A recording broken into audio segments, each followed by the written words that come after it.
नमस्कार दोस्तों, आप देख रहे हैं सी टीवी इंडिया न्यूज। हम इस समय उपस्थित हैं जनपद लखीमपुर खीरी, विकासखंड बिजुआ।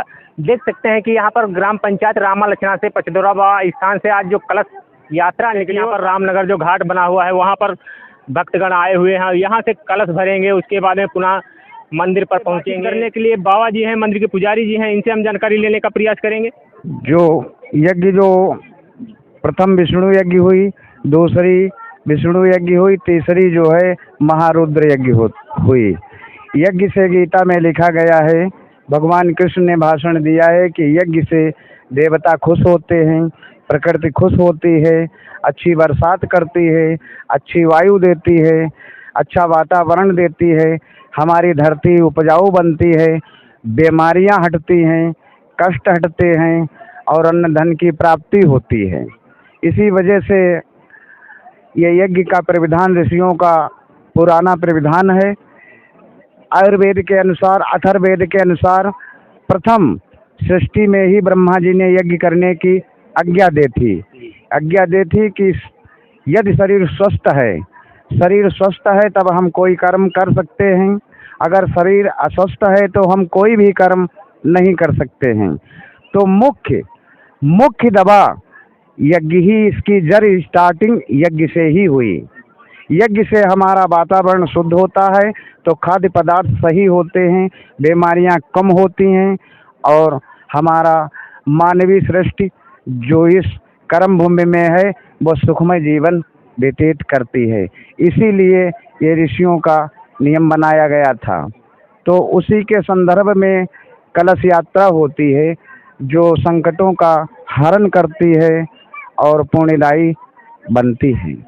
कितने कलश भरे जाएंगे आज यहाँ पर? लमसम 300 से ऊपर हैं। या 300 के प्लस में है? हाँ। अच्छा, इसके बाद में जो कलश यहाँ से भर के अपना स्थान पे पहुँचेंगे, फिर वहाँ पर कलश की पूजा होगी। प्रतिदिन 7 दिन तक परिक्रमा होगी। जिस समय यज्ञ शुरू होगी 7 दिन तक कलश भरने वाली जो महिलाएं हैं वो परिक्रमा करती रहेंगी। और वहाँ रासलीला जो मानवीय सृष्टि में ऋषियों के धर्म में है, कुछ जनता को मनोरंजन भी चाहिए, तो मनोरंजन के संदर्भ में ऋषियों का जैसे किसी धार्मिक महापुरुषों की लीलाएं की जाती हैं, तो रासलीला का भी प्रबंध है। ज्ञान की उत्पत्ति के लिए प्रवचन, विद्वानों के लिए प्रवचन भी होना है और अतिथियों के लिए भोजन पदार्थ भी व्यवस्था की जाती है। यानी चारों धर्म अपनाए जाते हैं यज्ञ में। तो आइए, हमारे साथ यहाँ पे और भी भक्तगण हैं। यज्ञ भगवान की जय। मैं राकेश कुमार, प्रधान पति ग्राम पंचायत गोविंदापुर। यज्ञ सनातन का मुख्य अंग है। यज्ञ जो होती कई प्रकार की है, गीता में कई प्रकार की यज्ञ बताई गई है, परंतु जो यज्ञ हो रही है ये रुद्र महायज्ञ। एक तो इसमें द्रव्य यज्ञ होती है, दूसरी है ज्ञान यज्ञ। तो ज्ञान यज्ञ से मानव के अंतर आत्मिक जो बुराइयां हैं वो समाप्त होती हैं और द्रव्य यज्ञ से हमारा वातावरण जो है वो शुद्ध होता है। ये यज्ञ जो होती है मानव को मानव से जोड़ने का साधन है। ये सनातन के अंतर्गत अनेक जातियों ने संप्रदायों में लोग बटे हुए हैं, विभक्त हैं, तो उन सबको एक जगह समाहित किया जाता है और इससे एक दूसरे का जो भेद है वो मिटता है और हमारा सनातन संगठित होता है। तो कई प्रकार से लाभ हमें प्राप्त होते हैं जिसका वर्णन थोड़े शब्दों में नहीं किया जाता। हमारे साथ हैं, बातचीत करेंगे। दादा, आज जो कलश यात्रा निकली है क्या कहेंगे? जी, कलश यात्रा, ये कलश जो है इसमें 33 कोटि देवता विद्यमान है। उस रूप में हम कलश को भरते हैं। देवताओं ने भी कलश को धारण किया था, कलश में अमृत निकला था, उसको देवताओं ने ग्रहण किया। उसी अमृत को हम सोचते हैं, ये इसमें कलश भरते हैं, उसी अमृत समझ के हम ले चलते हैं इसको। वो दिव्य देव स्थान होता है, वहाँ पे स्थापित करते हैं और पूरे वायुमंडल को शुद्ध करता है और कलश से सारी बीमारियां जो होती वो दूर होती हैं। कलश में देवताओं का वास हो समझ के उसकी पूजा आराधना करते हैं। जी, यही कहना है हमसे। देख सकते हैं कि किस तरह से आज भक्तगणों के अंदर तो एक हर्ष उल्लास देखने को मिल रहा है और लगातार यहाँ पे आप देख सकते हैं कि हजारों की संख्या में भक्तगण आए हुए हैं और यहाँ पर कलश भरेंगे, उसके बाद में पुनः फिर मंदिर प्रांगण पहुंचेंगे। और भी दादा हैं हमारे साथ बातचीत करने के लिए, उनसे हम बातचीत करेंगे। क्या नाम है दादा? जी, मेरा नाम मोहित राज है। सर्वप्रथम जय भोलेनाथ। जय भोले। सर्वे भवन्तु सुखिनः, सर्वे सन्तु निरामया, सर्वे भद्राणि पश्यन्तु मा कश्चित् भयावह। जैसा कि हमारे महाराज जी ने बताया कि यज्ञ देवी विधान भी है, हमारे सनातन धर्म का भी है, लेकिन साथ साथ हमारा एकता का भी प्रतीक है। हम यहाँ पे ग्रामवासी व क्षेत्रवासी सब लोग मिलजुल कर आज इकट्ठे हुए हैं, तो यज्ञ के ही माध्यम से इकट्ठे हुए हैं। तो यज्ञ एक प्रेरणादायी है कि हम सब लोग एकत्र रहें और एक साथ मिलजुल कर जो काम करेंगे उसे देवता भी उसकी स्वीकृति देते हैं। और आज हम लोग सब लोग एकजुट हैं और मैं ये संदेश देना चाहता हूँ कि ऐसे ही आगे कार्यक्रम होते रहें। धन्यवाद। बोल पसदेवरा बाबा की, बोले बाबा की, बोलो आदिपति महाकाल की जय। हर हर महादेव। तो आप बने रहिए हमारे साथ, हम आपको की खबरें दिखाने का प्रयास करते हैं।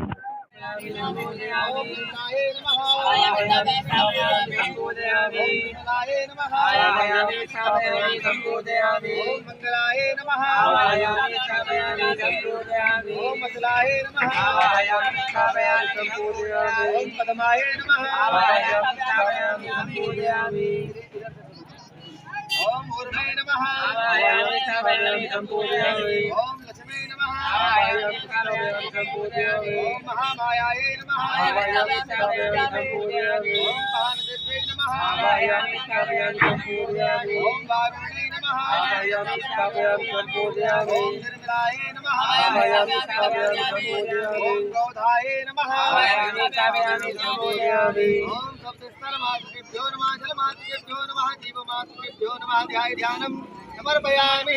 सब पे चढ़ा जल का छींटा लगाओ। ओम सर्वभ्यो देवेभ्यो नमो नमः। ओम यं ब्रह्मा वरुणेन्द्र रुद्रमरुतस्तु नुवन्ति दिव्यैस्तवैर्वेदैः साङ्गपदक्रमोपनिषदे गायन्ति यं सामगा ध्यानावस्थितगतेन मनसा पश्यन्ति यं योगिनो यस्यां तमविदुत्रासुरगणा देवाय तस्मै नमः।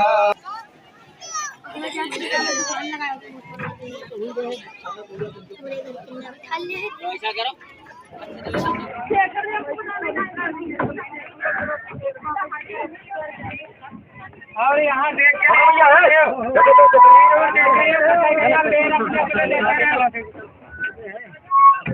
आराम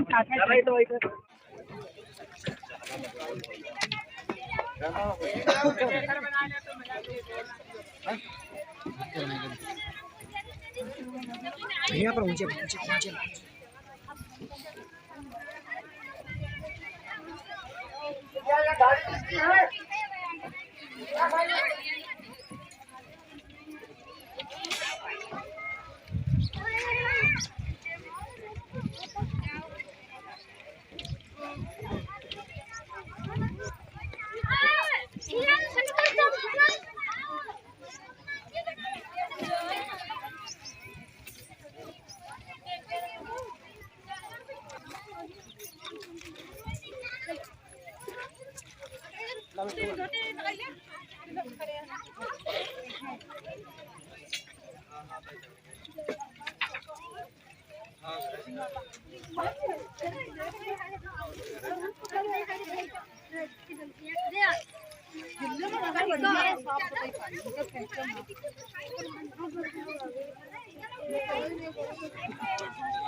उतरना नहीं है।